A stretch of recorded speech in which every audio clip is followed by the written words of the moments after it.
all come across the idea in the past, haven't we, of degenerative diseases? Like anything from Alzheimer's to cancer to Huntington's disease to Tay-Sachs. They're all pretty rubbish, yeah? Like the idea that the body is just shutting down, or the mind, and it's getting worse with each passing day until there's something about the person just missing. And nothing saddens the soul more than the idea that someone you know or care about could be gently just trailing on out. And it's even worse when you see it.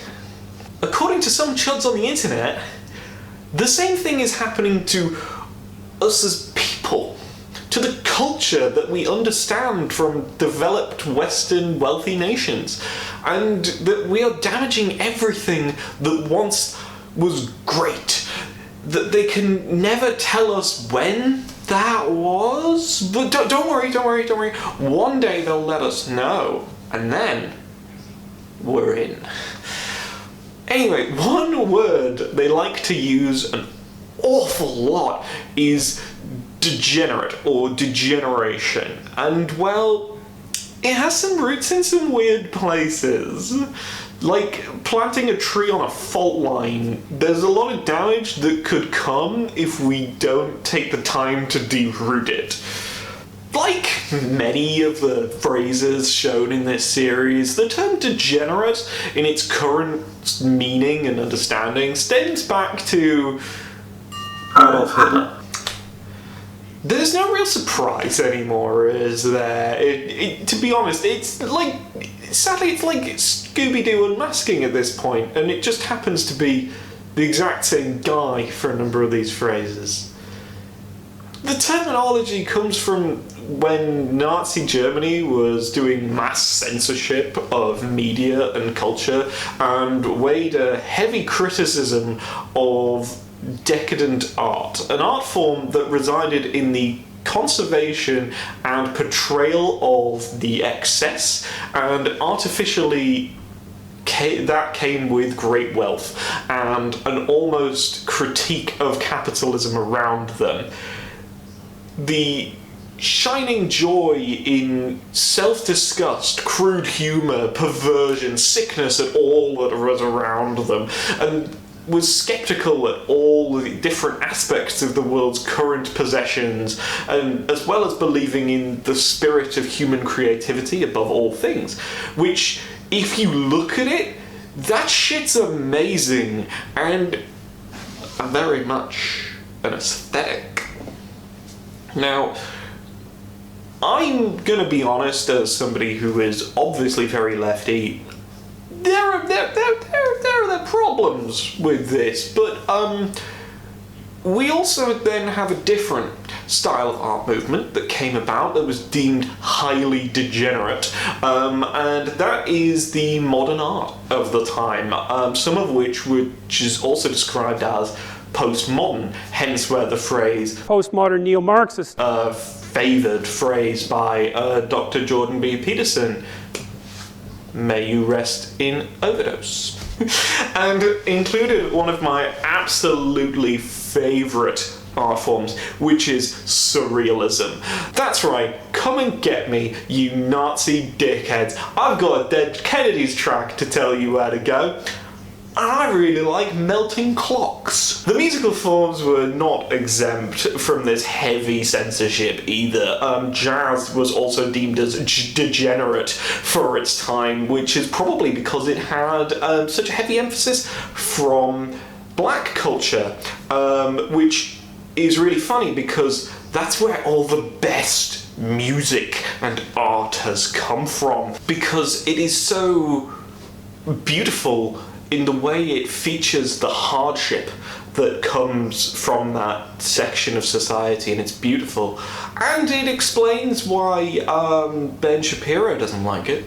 Basically, something history's favourite piss baby Hitler thought was good is what was not degenerate. He had a fondness for Greco and Roman art, deeming it uncontaminated by Jewish influences. Yeah, because nothing big involving a Jewish man happened in Roman times, you absolutely incomprehensible tit. On top of being an idiot about that, though, Hitler saw modern art as aesthetic violence by the Jews against the German spirit. A theory not deterred by the fact that there was only about 4 big modern artists at the time that were in fact Jewish. This was also shifted by the idea that Hitler was a supreme oracle of deciding who it was that acted like a Jew, which then came to be a synonymous idea of the term Jewish, which then became synonymous with the term depraved. The idea of degeneracy to the cultural art forms resided in the idea that the inferior race would corrupt culture as a whole, like, say, cancer would to the body. The meaning of it has shifted over the years a little, or has influenced the new grievances of today. It can have an effect on seeing the introduction of women or people of colour or LGBT people or into creative spaces, or in the starring role or becoming the face of something. It has influenced the ideas behind this fear of representation in media, like the hubbub that was made about Black Panther, Captain Marvel, the trans and lesbian representation in The Last of Us Part 2, the female lead in Star Wars, the suspected trans person in the new Star Wars stuff, and all that type of thing. The people who use it now can be anyone who espouses the idea that we are ruining our culture, or that there is a culture war going on. This can be seen by Ben Shapiro talking about rap music. It can be seen by Paul Joseph Watson's conversations on modern art. Something that esteemed Learning Institute Prager University that shows the left wing that loves the scatological, like Paul says. You can also see it in Stefan Molyneux's videos on cultural pieces like, say, Wonder Woman, or many others who take the look at how culturally and media-wise everything was better in the olden times. It is a simple idea that stems from the fear of change and the idea that we must fight back against the other that means to come and alter what we've built. When what's round the corner is always a newer way of thinking and something new creatively. This ideology has a way of crippling expression and stifles a lot of what we enjoy now. Without degenerates at the front of and centre, we wouldn't have had any of the blues music from the black community, which then led to rock and roll. We wouldn't have amazing history programs by the fantastic David Olashaga. Without women, we wouldn't have had the sexual revolution we had. We wouldn't have To Kill a Mockingbird or even Frankenstein that would lead the charge in the discussion of monster movies and then our development into crushes on the monster and things like Shape of Water. And without LGBT folk, we wouldn't have Green Day or Nirvana or Da Vinci, and without the Jewish community, we wouldn't have the producers or any of Mel Brooks' amazing and pretty left-wing content, or even something as simple as Lonely Island. These are just a few examples, though. So go and have a look. Pop in the comments with more and more of them. Maybe there's some I don't know.